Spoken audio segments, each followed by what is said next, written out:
جج صاحب کو بھی معلوم ہے کہ ثبوت نہیں ہے، شواہد نہیں ہے، بقول وکیل صاحب کے، اور پھر سزا بھی ان کو دے دی گئی ہے. تو کیا یہ موکری آف جسٹس نہیں ہو رہا یہاں پر پاکستان کے اندر؟ چلیں پہلے ایک انصاف نہ ہو یا کسی ایک فریق کو انصاف نہ ملے، یہ بات ہوتی تھی، مگر اب تو دن دہاڑے اس طرح کے فیصلے آنا، کیا پبلک کا جو انٹرسٹ ہے، ٹرسٹ ہے بیسیکلی ہمارے جوڈیشل سسٹم پر، اس کو ختم کرنے کا یہ ایک پورا ایک منصوبہ ہے ہمارے اداروں کا؟ دیکھیں عدیل، کسی کی زندگی کے 10 سال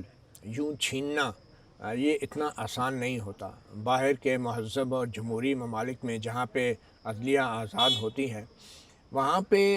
بہت ڈیٹیل میں ہر چیز ایویڈنس کو ایگزامن کیا جاتا ہے. اور یہاں پہ ابھی جیسے ثاقب بتا رہے تھے ایک وکیل کے حوالے سے کہ اس حد تک معاملہ تھا کہ جج صاحب نے کہا کہ احمد چٹھا جو ہیں، احمد خان جو ہیں، بچڑ صاحب جو ہیں، وہ احمد چٹھا احمد چٹھا اور بلال جو دوسرے تھے، ان دونوں کے حوالے سے تو جج صاحب نے خود ہی روک دیا کہ بھئی ان کو تو چلیں چھوڑے نا، اس پہ تو آپ بحث ہی نہ کریں. تو تاثر یہ ملا جیسے ہم ان کو چھوڑ دیں گے، لیکن اینڈ پہ پھر وہی باٹا ریٹ 10 سال قید. تو یہ جو باٹا ریٹ ہے نا، یہ مجھے لگ رہا ہے کہ ہماری جو ٹرائل کورٹس ہیں یہ دباؤ میں ہیں، یہ اسٹیبلشمنٹ کے دباؤ میں ہیں. اور ان سے اچھی تو پھر فوجی عدالتیں نکلی کہ جنہوں نے کم از کم 2 سال قید، 3 سال قید، کچھ چھوڑ بھی دیا. کچھ کو 7 سال قید، کم از کم